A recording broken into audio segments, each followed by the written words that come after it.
Morning student. आज हम part 20 mini महात्मा इस पाठ का अध्ययन करेंगे।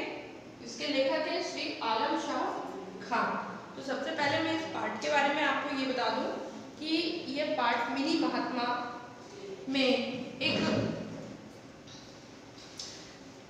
कहानी है और इस कहानी में एक पात्र है मोहन नाम का, और इस मोहन पर पुलिस अधिकारी के द्वारा कुछ अत्याचार किया जाता है, जिसको बताया गया है कि अत्याचार को सहना, अत्याचार को बढ़ावा देना है, अर्थात अत्याचार सहना भी एक प्रकार का अपराध है। तो यहाँ पे गांधी जी का एक कथन जिसमें ये कहा गया था कि अत्याचार को सहना, अत्याचार को बढ़ावा देना है। इस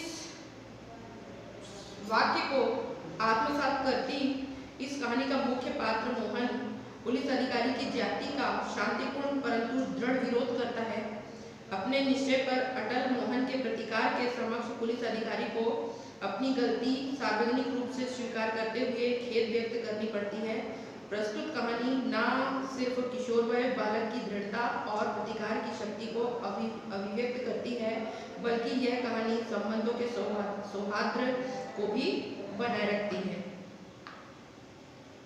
तो इस पाठ में पुलिस अधिकारी के द्वारा मोहन के ऊपर अत्याचार किया जाता है, जिसको वह मोहन जो है वह बड़े शांतिपूर्ण ढंग से और दृढ़ विरोध करता है, और अंत में जाके पुलिस अधिकारी को अपनी गलती स्वीकार करनी पड़ती है, और यही इस पाठ में बताया गया है। तो अब इस कहानी को थोड़ा सा रीडिंग करती हूँ, और रीडिंग के साथ साथ आप लोग भी थोड़ा बुक में ध्यान दीजिए और समझने की कोशिश कीजिए। ओके, तो देखिए, बात जरा सी थी पर मोहन था कि रोज चला जा रहा था। लोग समझा कर थक गए थे कि बड़े छोटे को पीटते आए हैं। अगर पुलिस अंकल ने उसके एक चपत लगा भी दी तो क्या होगा, क्या हो गया। अर्थात यहाँ पे समझ में आ रहा है कि हमें मोहन जो था वो बहुत रो रहा था क्योंकि कोई पुलिस अंकल ने उन्होंने उसको मार दिया था। कौन सा पहाड़ टूट पड़ा उस पर। अब लोग का कहना है कि अगर अंकल ने अगर थोड़ा सा दो चार झापड़ मार भी दिया तो क्या होगा, कौन सा बड़ा पहाड़ टूट गया। बड़े लोग तो अक्सर छोटों को मारते ही रहते हैं। बड़े हैं, पड़ोसी हैं, प्यार भी करते हैं, अच्छे बुरे में भी काम आते हैं। पर वह अब रोते रोते मुंह बिसूरने लगा था, उसकी हिचकियां बंद गई। अब वह जोर जोर से रोने लगा। अरे भाई, बड़े हैं, जरा जल्दी होगी। किसी ने उन्हें नहीं टोका, एक तुम ही उनके आड़े आ गए। क्यों, कोई बड़ा उन्हें रोकता टोकता तो क्या वह उसके चांटा जड़ देते। नहीं तो मुझे इसलिए पीट दिया कि मैं बच्चा हूँ, छोटा और कमजोर हूँ। यहाँ पे मोहन कहता है कि मैं अगर बड़ा होता तो लोग उसे रोकते टोकते और वो बड़े लोगों को मार नहीं पाते, लेकिन मैं छोटा सा बच्चा हूँ, क्या मुझे इसीलिए उन्होंने मारा पीटा। तो क्या मैं इंसान नहीं हूँ, मैं बच्चा हूँ, मैं छोटा हूँ, कमजोर हूँ, इसलिए मुझे मार दिया। लोग भी तरह तरह की बातें कर रहे थे। लड़का जिले किए जाता है, इसे कौन समझाए। रोता है, रोने दो, कब तक रोएगा। सब लोग बोलने लगे अरे रोता है, रोने दो, कब तक रोएगा, थोड़ी देर में रोते रोते चुप हो जाएगा। अभी थक कर आप चुप हो जाएगा। चलो जी चलो, सब इंस्पेक्टर साहब आप भी चले। सुबह रोनी सूरत सामने पड़ी। छुट्टी का दिन न बिगड़ जाए। इतना कह सुनकर भूत के आगे खड़े लोग बिखर गए। सब लोग कहने लगे चलो जी चलो, इंस्पेक्टर साहब आप भी चलो। सुबह ही रोनी सूरत सामने आ पड़ी। छुट्टी का दिन बिगड़ना जाए, इतना कहकर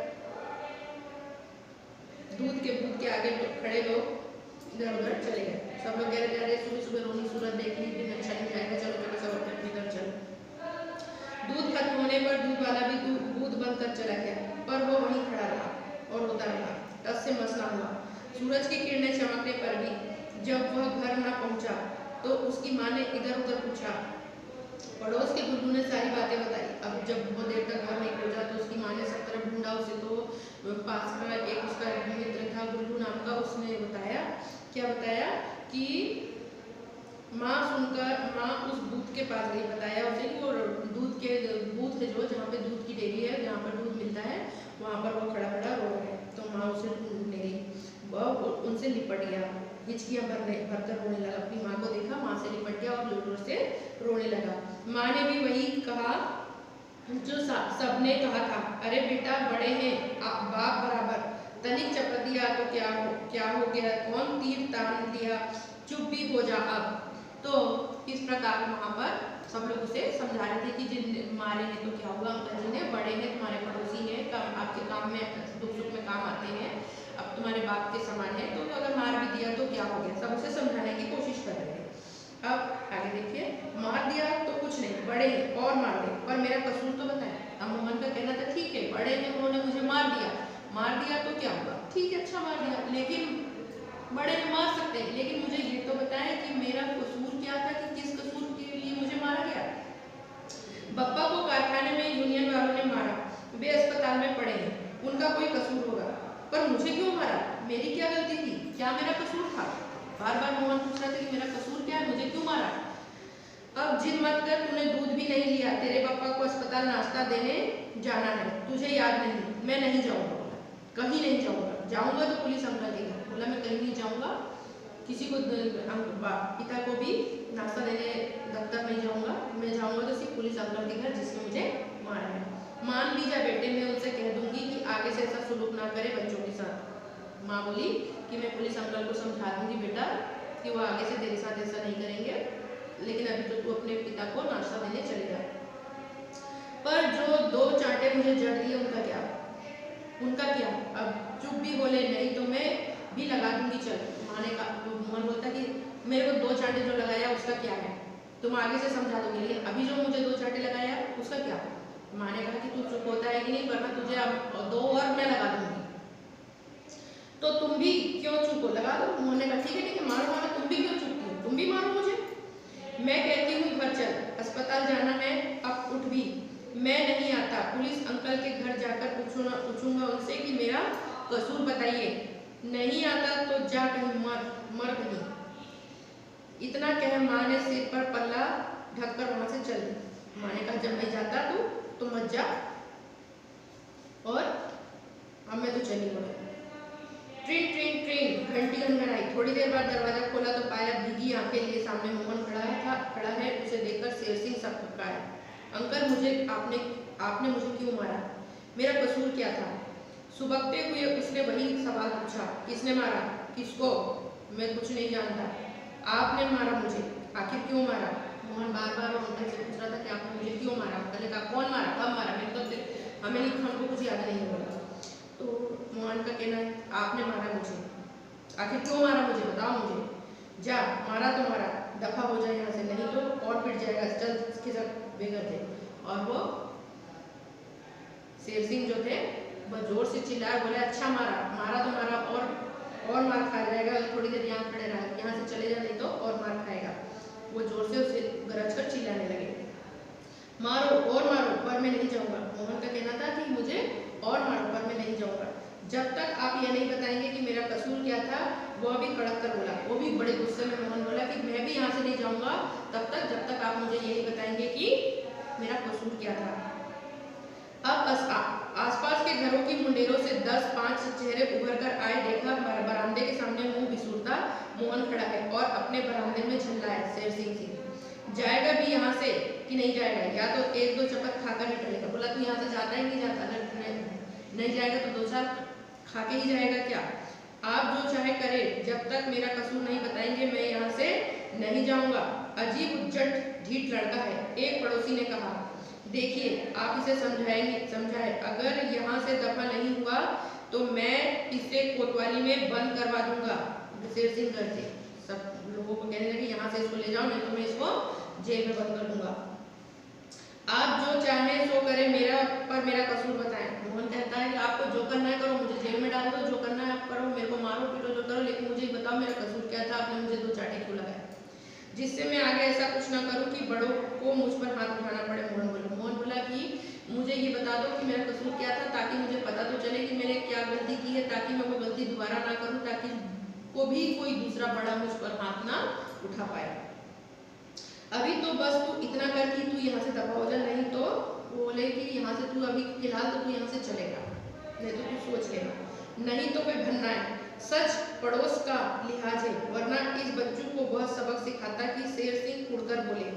परसों ही वे नायक से तरक्की लेकर असिस्टेंट सब इंस्पेक्टर बने थे।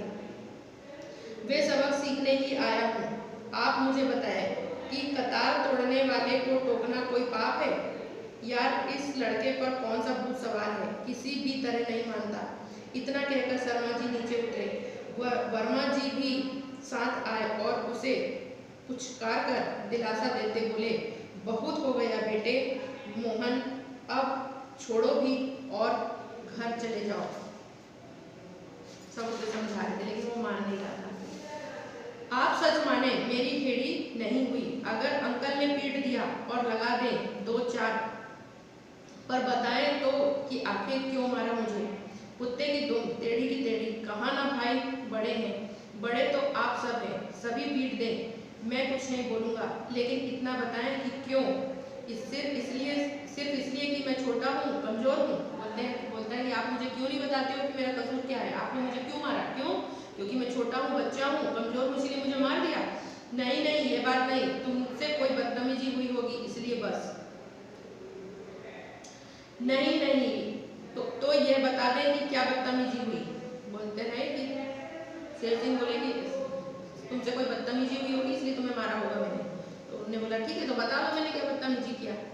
जा कुछ नहीं हुआ, पीट दिया हमने, कर ले जो करना हो। अब शेर सिंह के भीतर बैठा पुलिस वाला बोला कि जा यार, मार दिया तुझे, जो करना है कर ले। ठीक है, तो मैं यहीं बैठा हूँ आपके फाटक के बाहर। सामने खड़े लोगों के हाथ जोड़कर वहां से जाने को कहा और मोहन की बात थामकर भीतर ले गई। अब बोल बेटा, क्या गजब हो गया। अगर इन्होंने एक आध लगा भी दी तो क्या हुआ, जैसी हमारी अमृत वैसा तू। चल मुंह धो, कुल्ला कर और नाश्ता कर ले, उठ। आंटी, आपकी बात सर आंखों पर अंकल बताएं तो। आंटी बोलती है, कोई पुलिस वाले की उनकी मिसेज बोलती है कि चल बेटा, तू बहुत देर से रो रहा है, अब तू मेरे बेटे जैसा है, लेकिन अब तू चल मुँह हाथ धो ले, कुल्ला कर ले, कुछ नाश्ता वास्ता कर ले, खूब रो लिया। बोलता है कि आंटी, आपकी बात पूरी तरह मानूंगा, लेकिन मुझे अंकल बताएं तो कि मेरा कसूर क्या था। अब क्या बताएं, समझ ले कि गुस्सा आ गया। आंटी बोली, अब क्या बताएं बेटा तेरे को, अब ये समझ ले कि गुस्सा आ गया और तुझे मार दिया।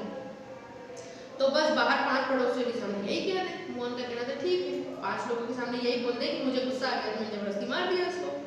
भाई तू तो बहुत जिद्दी है, इससे क्या होगा, मुझे तसल्ली हो जाएगी कि मैंने ठीक काम किया था। मैं कहती हूँ कि तुमने गलती नहीं की, ठीक किया। आपने कहा माना, पर पीटा तो अंकल ने सबके सामने। अजी सुनते हो, सुबह सवेरे क्या महाभारत रचा बैठे। कह दो कि ठीक था मोहन, बस गुस्से में पीट दिया।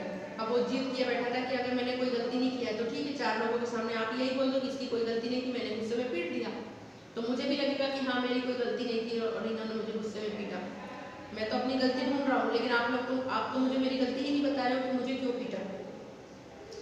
अगर आप कहते हो कि मैंने जबरदस्ती गुस्से में आके पीट दिया, तो आप यही बात सब लोगों के सामने बोल दो, ताकि मेरे दिल को भी तसल्ली हो जाए कि हाँ मैंने कोई गलती नहीं किया था और अंकल ने मुझे गुस्से में मारा। अब आंटी को भी थोड़ा सा चिढ़ लगती है और बोलती है अपने पति से कि तुमने ये क्या महाभारत रचा के बैठ गए हो, क्यों पीट दिया इस बच्चे को। बस रहने दो अपनी भल मन साहब, यह नाचीज मुझे अपने घर में अपने बच्चों के सामने अपमानित करना चाहता है। शेर सिंह बोल रहा है, इसमें क्या हुआ जो बेड़ी होती है आपकी। तुम रुको, मैं इसे अभी धक्के मार कर बाहर कर देता हूँ। इतना कहकर शेर सिंह आगे बढ़े। आप क्यों हलाकान होते हैं अंकल, मैं खुद ही चला जाता हूँ आपके घर से। मोहन ने इतना कहा और हाथ जोड़कर बाहर आ गया, पर गया नहीं। फाटक पर ही घुटनों में सिर रखकर बैठ गया। उधर वह पुलिस की नई वर्दी पहनकर तैयार होने लगे। सुनिए, वह लड़का अभी तक फाटक पर डटा है, कह दो कि गुस्सा आ गया था। क्यों जगत में डंका पिटवाते हो कि बित्ते भर का छोकरा थानेदार के दर्जे के सरकारी अफसर के दरवाजे पर सत्याग्रह किए बैठा है। उसकी मिसेज बोलती है, बार समझाती है अपने पति को कि देखो वो फाटक पर बैठा हुआ है, दरवाजे पर बैठा है, लिफ्ट पे बैठा हुआ रो रहा है और जाने का नाम नहीं ले रहा है, जिद किए बैठा है, तो क्यों ना इससे लोग आने जाने वाले लोग देख रहे हैं कि हमारे घर की बदनामी हो रही कि एक सरकारी ऑफिसर के घर के सामने एक लड़का अनशन पे बैठा हुआ है। कहीं अखबार वालों को भनक पड़ गई तो तिल का ताड़ बनेगा। और फिर आज गांधी जयंती भी है, तो आंटी जी समझाती है अपने पति को कि अब रिपोर्टर लोग, प्रेस वालों को, अगर अखबार वालों को ये खबर मिल गई कि एक पुलिस वाले के घर के सामने में एक बच्चा सब किए बैठा है, तो मीडिया वाले आ जाएंगे और बहुत बात का पतंगड़ बन जाएगा। और वैसे भी आज गांधी जयंती है, क्या कहती हो? आगे उसके आगे गिड़गिड़ाऊं, कहूँ कि मेरे बाप बख्शो, तभी उसको सम्मति दे भगवान, ईश्वर अल्लाह तेरे नाम की गूंज सुनाई दी। खिड़की से झांका तो एक देखा लड़के झंडे और तख्तियां उठाए प्रभात फेरी पर निकले हैं। असिस्टेंट सब इंस्पेक्टर भीतर खड़े थे और मोहन बाहर उनके फाटक पर डटा था। तभी लड़कों की टोली आ पहुंची। वहां अपने साथी को गठरी बना बैठे देखा तो वहीं रुक गए। क्या हुआ मोहन? मोहन यहाँ क्यों बैठा है? चलो इसे भी साथ लो, इसे भी एक तख्ती बनानी थी। चलो मोहन, प्रभात फेरी में यहाँ बैठे क्या कर रहे हो? आगे वाले बड़े लड़के ने उसे बांह थामकर उठाया तो देखा उसकी आंखें सूजकर लाल हो गई थी और अभी भी उसकी आंखों से आंसू बह रहे थे। अब पूरी टोली में लड़के आ रहे थे, तो उनमें से उसके कुछ दोस्त भी थे। उनके दोस्तों ने मोहन से पूछा कि तुम यहाँ क्यों बैठे हो, क्यों रो रहे हो? तब तुम भी प्रभात फेरी में चलो। तब देखा कि वो उसके तो आंख से आंसू बहे जा रहे थे। अरे क्या हुआ इसे? सभी के मुंह से निकला। तभी एक लड़के ने, जो सुबह दूध लेने आया था, सारी बात बताई कि कहा मोहन सुबह से इस बात पर अड़ा है कि अंकल बताए उसने ऐसा क्या कसूर किया था जो उन्होंने उसे पीट दिया। सब समझाकर हार गए, पर यहाँ से टलता ही नहीं। मोहन, तुम्हारी तख्ती का पन्ना कहाँ है? कल तो हेकड़ी बघार रहे थे कि गांधी जी की वह बात चुनूंगा कि सब लोग उसको बोलते हैं कि कल तो तुम गांधी जी की इस रैली में अपनी एक तख्ती बना करके रखने वाले थे, आज क्या हुआ तुमको? वह तो यह रहा, पढ़ लो, कहकर मोहन ने एक कागज आगे बढ़ा दिया। उस पर लिखा था अत्याचार को सहना उसे बढ़ावा देना है। ठीक है, गांधी जयंती पर गांधी जी की एक बात को सही करके दिखाएं। इतना बोल एक बड़े लड़के ने तिरंगा ऊंचा करते हुए जोर से कहा, दोस्तों अंकल को सफाई तो देनी ही होगी, हम सब यहीं रुके, बोलो महात्मा गांधी की जय। अंकल बाहर आइए, और आसपास ऐसे ही नारे गूंजने लगे। अब सब लड़के उस अंकल को नारे लगा के बाहर बुलाने लगे। अब तो मोहल्ले भर के लोग भी वहां जमा हो गए, नारे गूंजते रहे। मोहन हाथ जोड़कर फाटक के आगे खड़ा रहा। थोड़ी देर बाद बाबा फरीद फाटक खोलकर भीतर गए और शेर सिंह जी के साथ बाहर आए। फिर सबको स्नेह के साथ से देखते हुए बोले, प्यारे बच्चों सुनो, अंकल तुमसे कुछ कहना चाहते हैं। इतना कहकर वे पीछे हट गए। अब सामने पुलिस अंकल आए और कहने लगे, अच्छा बच्चों, आज सुबह मुझसे एक जाति हो गई, मैं अत्याचार कर बैठा, गुस्से में मैंने मोहन पर हाथ उठा दिया, कसूर मेरा ही है, मैं शर्मिंदा हूँ। इतना सुनना था कि मोहन ने आगे बढ़कर अंकल के चरण छुए और जोर से नारा लगाया, अंकल जिंदाबाद। वह चाहता था कि अत्याचार किसी के ऊपर ना हो, और जो अत्याचार को सहता है वह उसे और ज्यादा बढ़ावा देता है।